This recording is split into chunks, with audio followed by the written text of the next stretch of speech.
Welcome back to Nick's Scary Stories, the channel where real-sounding haunted house tales leave your lights on all night. Tonight, we're going deep into the brick-and-lantern heart of Philadelphia. Society Hill is known for its cobblestone streets and elegant row homes. But one house hides a secret. Beneath its refinished floors, someone is still waiting to be found. This story was submitted by Darren H., a contractor who took a solo job restoring an abandoned home. He thought it was going to be quiet, just creaky floorboards and dust. But what he uncovered went far deeper and hungrier than the roots of the house itself. If you love haunted renovations and stories where houses remember their dead, stay close. This one gets worse by the hour. I took the job on 3rd Street after the owner contacted me directly. Said he was in New York, had just inherited the place, and needed someone local to start gutting it. It's been empty since the 80s, he told me. I just want it cleaned up and ready to sell. The pay was good and I like working alone. No back and forth. Just me, my tools, and a checklist. First task, rip up the warped hardwood in the dining room. He said the joists underneath were likely shot from years of moisture. The house was older than I expected, 18th century. Brick bones, high ceilings, fireplace in nearly every room. The front door opened with a sharp groan, like it hadn't moved in years. Inside was layers of stale air and faint perfume, the powdery kind my grandmother used to wear. The wallpaper had peeled back in curls like dead leaves. The chandelier still hung, its arms coated in dust and cobwebs. I started in the dining room. The floors were in worse shape than I thought, uneven, soft in spots. But as I pried up the first few planks, I noticed something strange. The underside of each board was scorched. Not water damage. Not rot. Burn marks. I took pictures, sent them to the owner. He replied, "No idea. Keep going." By the 3rd day, I had a 6-foot section cleared. That's when I noticed it, a metal ring flush with the subfloor, set into a hatch I never would have seen without removing the boards. It was sealed. Not locked, nailed shut. The nails were old, hand-forged, bent over themselves like someone wanted to be very sure it stayed closed. I sent another photo. The reply took longer. Wasn't on the blueprint. I'd leave it alone. I didn't. Curiosity overrules caution when you're standing alone in an empty house and a hidden door shows itself. I pulled the nails. They came out with a groan. When I lifted the hatch, I expected to see dirt, maybe a crawl space. What I found was a staircase. Narrow. Stone. Leading down into total black. I should have stopped there. But I went down. There were no cobwebs. No dust. Just cold. And a smell, sharp, sweet, rotting and floral. Like something had been buried with perfume and forgotten. The stairs opened into a small room with brick walls and a dirt floor. At first I thought it was empty. Then I saw the rocking chair. And the woman sitting in it, she didn't move. The woman in the rocking chair sat perfectly still. Her hair was pinned back in a style I'd only seen in antique photographs, and she wore a long black dress that reached the floor. Her hands rested in her lap, folded neatly. Her skin looked dry like parchment and her face, pale and long, was turned slightly toward the wall. The only thing that moved was the chair. Rocking. Back and forth. No creaking. No wind. I froze halfway into the room, gripping the flashlight so hard I heard the plastic crack. The beam danced along the bricks, catching a glimpse of something etched into the wall. Lines.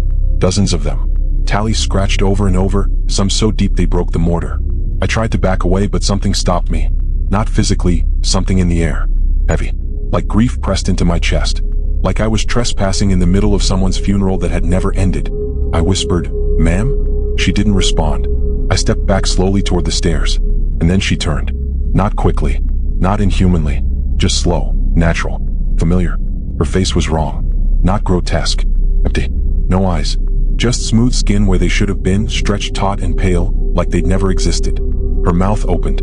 I didn't hear words, just the sound of air being pulled in, like the room had forgotten how to breathe until now. The rocking stopped. She stood. And I ran.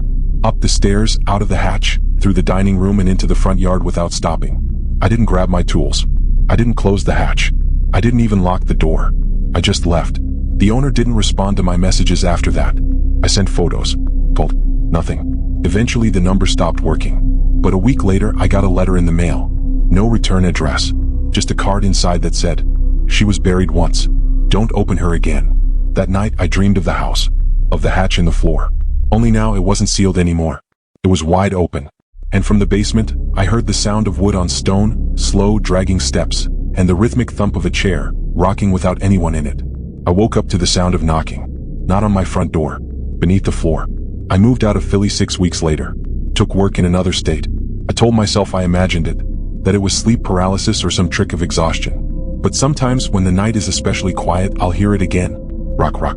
And I'll remember the woman with no eyes, still waiting in a hidden room beneath the city.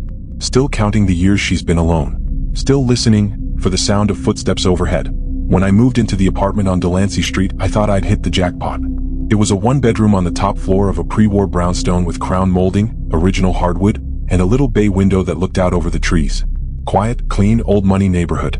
The kind of place you never think you'll afford until someone rents it to you cheap because it's been empty a while. They told me the unit above mine was vacant. The top floor, they said, had been converted into a storage area years ago. No tenant, no access. I asked about the piano I'd seen being lifted through the upper window in an old photo on the building's website. The leasing agent smiled and said, that belonged to the Barlows. It was removed a long time ago. But the first night I spent there, I heard piano music. It wasn't a song I recognized.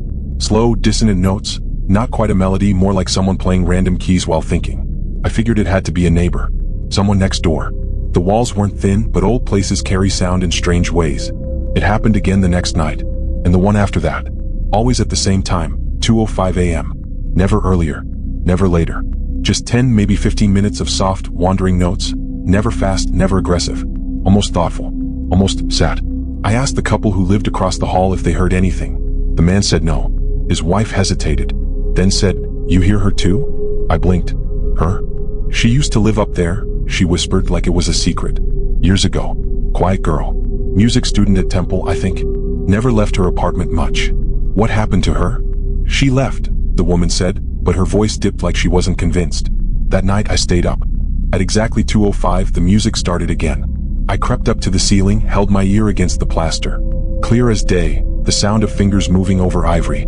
Then I noticed something stranger. The rhythm matched my breathing. When I inhaled, the player paused. When I exhaled, a new note struck, like they were listening. I slept with earplugs after that, but the music got louder. One night, I left a note at the base of the sealed stairwell that led to the upper floor.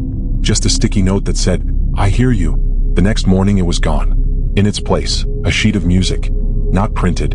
Handwritten. In pencil. It was a single line of notes, repetitive, looping, the same sequence I'd heard every night. At the bottom, a message. It's harder to remember how to stop. I brought it to the leasing office. They looked at me like I was joking. There's no access to that floor, the agent said. We've had it boarded for decades. I showed her the music. She shrugged. Must have come from somewhere else. I didn't press further, but I bought a ladder. At 2:04 a.m., I climbed it and pressed my ear to the ceiling again. The music began, louder than ever. And I swear for a moment I heard breathing behind the notes. That same night, the ceiling above my bed creaked. Not from expansion or pipes. Footsteps. Slow, pacing steps that tracked from one side of the room to the other, just above me. At 2:15 a.m., the music stopped. So did the steps. I moved my bed to the living room the next day. The final straw came when I got a knock at the door. No one was there. But on the floor was another handwritten note. This time no music. Just one sentence. You can't stop once you start. I moved out the next morning. A month later, I drove by the building just before 2 a.m. Parked across the street. Waited. At 2:05 sharp, one of the third-floor windows lit up. Faint. Warm. And through the curtain, I saw the shadow of a woman sitting at a piano. Still playing. Still listening. Still alone. I've been in real estate for nearly 12 years. I've seen weird. I've seen basements with padlocks on the outside, creative murals involving goat heads, even a property where the attic had its own staircase and a single chair facing the wall. But none of that prepared me for the house on Wallace Street. The listing came through my firm in the fall of 2020. It was labeled a quiet pre-war twin, unoccupied, with basic staging already in place. No photos on file, but keys would be in a lockbox. When I pulled up that morning, the house looked completely ordinary: brick facade, small garden overgrown with weeds, white door that needed paint. The air felt stale the moment I stepped out of my car. Like a vacuum hung around the place. I opened the door and entered the foyer. That's when it started. There were photos on the wall. Framed, clean, arranged like a family gallery. But these weren't generic staged prints. They were of me. Not all at once. The realization came slowly. The first photo was me at a company mixer last summer, holding a wine glass and smiling at a coworker. The second, from my college graduation, the tassel crooked and my eyes half shut. The third, a childhood shot from behind, me on a swing at my grandparents' house. All of them were real. All of them from different eras of my life. None of them were digital. They were printed photographs. Developed. Framed. I thought I was being pranked. I walked into the living room. More pictures. One of me walking my dog 2 years ago. A photo I'd never seen before. Another of me from last winter, stepping out of my apartment door with a coffee in hand. My hands started shaking. I called the office. They swore no one had accessed the home yet. No one had a spare key. The property had been in foreclosure for over a year. I checked the kitchen next. On the counter, a single coffee mug, still warm. The same brand I used at home. Inside the fridge was a single item, a carton of oat milk. The exact one I buy every week. Same expiration date. I stepped back, heart pounding. The hallway light turned on by itself. I didn't move. Then I heard it. A drawer sliding open upstairs. I nearly ran, but something kept me grounded. Not fear. Something else. I needed to know. I climbed the stairs, calling out, "Hello?" No answer. The hallway upstairs was empty. 3 doors, bathroom, bedroom, office. The office door was half open. Inside, a small desk, a laptop, and a bulletin board above it. On the board were dozens of sticky notes. Each one handwritten. Each one a memory. "Don't forget to call Mom back. You left the oven on again. The scar on your ankle is from the lake trip. Stop pretending you're alone." I looked at the screen. The laptop was open. The desktop was filled with folders. Labeled, "Conversations You Regret. Nights You Don't Talk About. People You Mississippi." I didn't open them. I just closed the lid. That's when I heard the front door shut. Not creak. Not slam. Shut. Firm. Quiet. I rushed to the landing and looked down. No one there. But in the foyer, the photos were gone. All of them. The hallway walls were now blank. The light overhead flickered once, then steadied. I turned, heart hammering. Behind me in the upstairs hallway, a new photo was now on the wall. Me, standing right there, taking that exact step. I backed down the stairs and left the house. Told the office the place was unsafe, needed remediation. They pulled the listing the same week. I never saw it go back on the market. But 2 months later, I found a small envelope in my mailbox. No stamp. Inside was a photo. Me, standing on the landing, holding that envelope, smiling. I work nights, 3 12-hour shifts a week at Jefferson Hospital. I live alone in a row house off Snyder Avenue. Nothing fancy. 1 bedroom, small kitchen, a couch that sinks too far in. It's a quiet block. I don't bother anyone. Nobody bothers me. But in October of 2022, I started noticing things I couldn't explain. It began with the clock on the microwave. I'd set it before bed. When I woke up, it would be wrong by exactly 4 minutes. Not blinking, not off, just 4 minutes fast. I thought maybe there was a power surge. I reset it again. Next day, same thing. Then the coffee pot would be full when I hadn't brewed anything. My shoes were left out even though I always lined them up. Sometimes the shower curtain would be closed when I'd left it open. I thought I was slipping. Long shifts, too much caffeine, poor sleep. Until I came home from work one night and found a journal sitting on the kitchen counter. A plain black notebook. I hadn't bought it. Hadn't seen it before. On the front, in gold ink, "This is your life." I opened it. Inside was my handwriting. Page after page, filled with entries I had no memory of writing. Woke up groggy again. Need to eat something other than peanut butter toast. Thought I heard someone calling from the living room at 4:21 a.m. Didn't check. Door was open this time. Not unlocked. Open. Each line was written like I'd been there. Like I had seen these things. Felt them. But I hadn't. Or maybe I had? I called my brother, told him I was losing time. He said I needed rest. Said I probably wrote the journal and forgot. But then I turned to the final entry. It was dated tomorrow. Tomorrow's date. And it said, "The man in the kitchen doesn't have your face." That night I didn't sleep. I stayed in bed, lights on, door locked. No noise. No movement. Until 4:21 a.m. My bedroom light flickered. Just once. Then held steady. I waited. Nothing else. In the morning I checked the kitchen. Nothing was out of place. Except the journal was open again. New entry. Dated today. "You ignored him." That was smart. I took the notebook to work. Showed it to a coworker. He said it had to be a prank. But then he read the last entry aloud. And the next page turned by itself. Blank. But slowly letters began to appear. Not ink. Indented into the page like something had pressed it from inside the paper. "He's still here." I left the hospital early. That night I set up a camera in the kitchen. Let it roll all night. In the morning I played the footage back. For the first 5 hours, nothing. But at 4:21 a.m. the footage skipped. Just a flicker. Then something stepped into frame. Not a person. A shape. Tall. Blurred at the edges like it was too much for the lens to focus on. It stood at the counter, opened the journal, and began writing. When it was done, it turned its head toward the camera. No face. Just a blur. And then it vanished. I checked the notebook. The entry was there. "You're watching me now." That's good. I burned it. But the next night, another one appeared. Same cover. Same gold ink. New title. "We're Getting Closer." I moved out 2 weeks later. Gave up the lease, changed my shift, found a new apartment across the city. I don't own a journal anymore. But sometimes I wake up, and my microwave clock is 4 minutes fast. And the new coffee pot still fills itself. After I retired from teaching history at Temple, I bought a colonial home in Germantown.